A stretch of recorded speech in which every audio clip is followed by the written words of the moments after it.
13 is the time. Henry Riley here on LBC. This all started on Ian Dale's programme. Well, it didn't all start, but it's been prompted by a conversation on Ian Dale's programme. We have the Transport Secretary, Heidi Alexander, taking calls. There's now this law change that means cyclists who kill pedestrians will face the punishment. They'll be jailed for life. Do you welcome this change? 0345 6060 973. And how do we make the roads work for both cyclists and cars? Donica McCarthy is co-founder of the Stop Killing Cyclists campaign. Donica, good to speak with you as always. Do you welcome this change? I support the law being changed to take account of people being killed by careless or dangerous cycling. What I don't agree with is equating somebody on a 20-kilogram bicycle being equated with somebody driving a HV truck or a 2-ton car. For a cyclist to be as dangerous as a car at 20 miles per hour, they would have to be cycling at nearly 120 miles per hour, which is obviously physically impossible.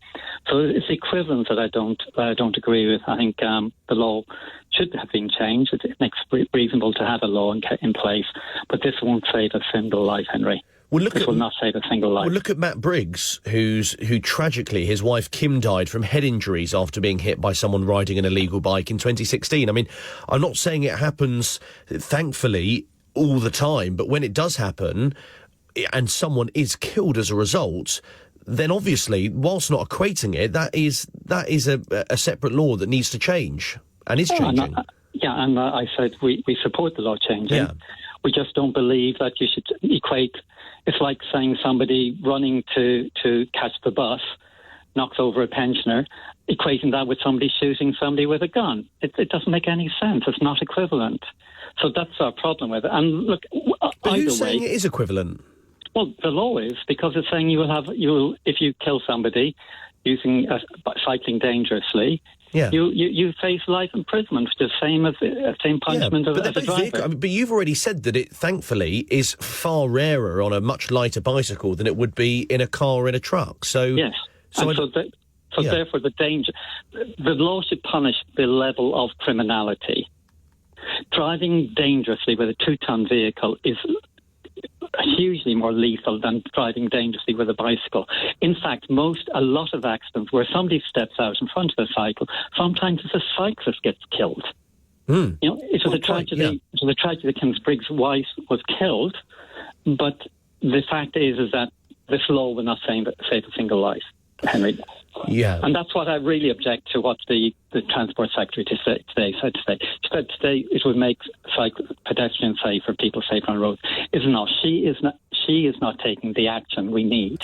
People are being killed by drivers and not cyclists on our roads.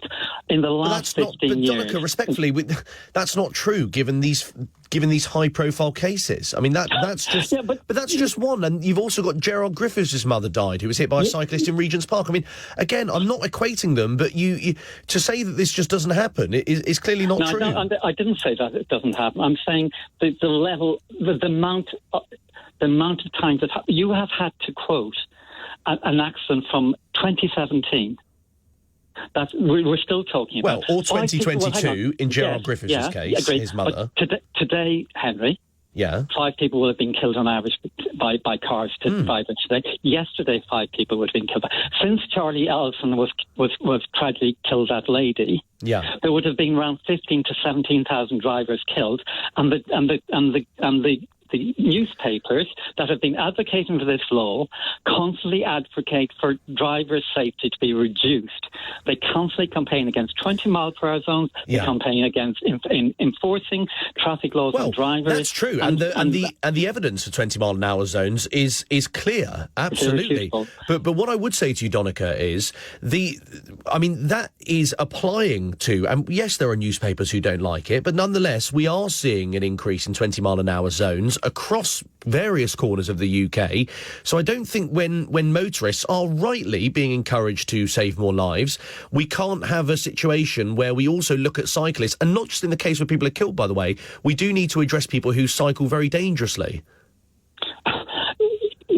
I don't know why that's controversial. I don't know what the difference between it. I am saying there should be a law to punish somebody for killing somebody by a bicycle. Well, or for exceeding a speed limit, though, Donica, or through going through red lights.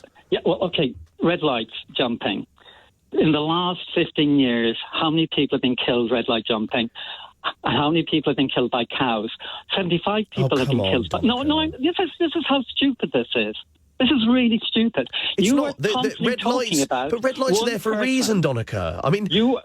Let me finish. Okay. You are constantly talking about one person killed in 15 years when 24,000 people have been killed by drivers, 75 people have been killed by cows, and 700 people by drivers red light jumping. When did you have an article on your programme about drivers red light jump killing, and they've killed 700 people, 700 times more than killed by cyclists. Well, and we're constantly talking about cyclists. No, this is killing people. Yeah, okay, and look, you're right to bring that up. But what if you leave aside the tragedy which we've spoken about and the deaths? And I'm not arguing with you that you're right. The cases that I am citing are from a few years ago, and they are not as frequent, obviously, as people in a car. However, we have rules of the road for a reason. Why would it be such a problem? It doesn't matter if people are killed. I constantly feel, Donnachie, when I'm crossing the traffic lights that are right outside my flat, that I'm having to dodge people. I'm having to look because cyclists simply do not stop. I happen to live in an area where there is a lot of cycling going on.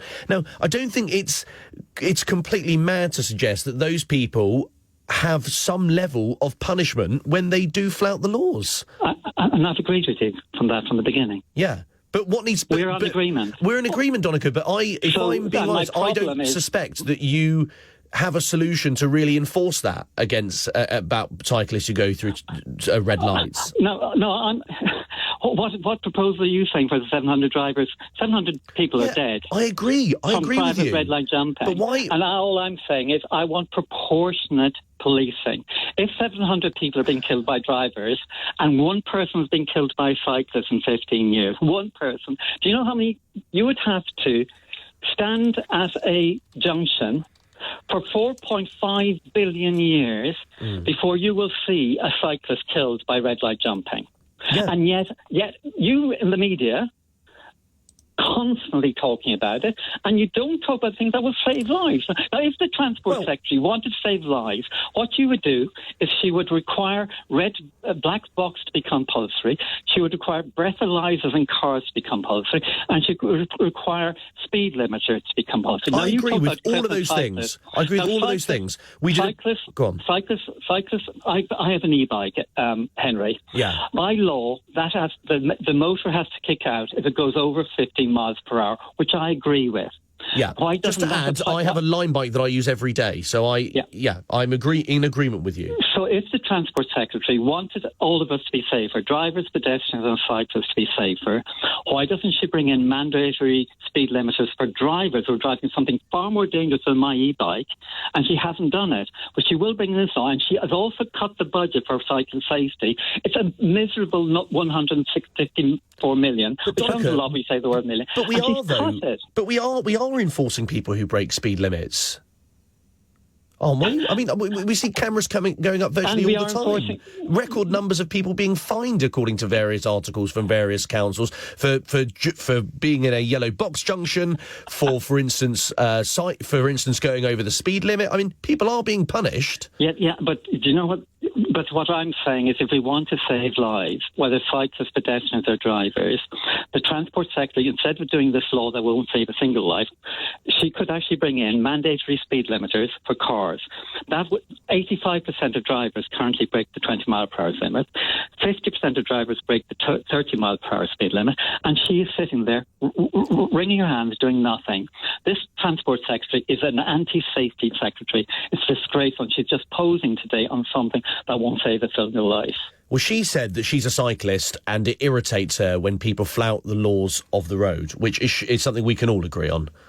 OK, so the Transport Secretary is saying she's irritated by people flouting a law. I'm saying, OK, people should be punished proportionately for breaking the law. Yes. But she could act to make sure the regulations save lives. Because actually people are not... It's irritating at red light junctions, but actually it's one person killed in 15 years. 1 out of 24,000 people have been killed by a third person at a red light junction. I can't get across to you how statistically tiny that is.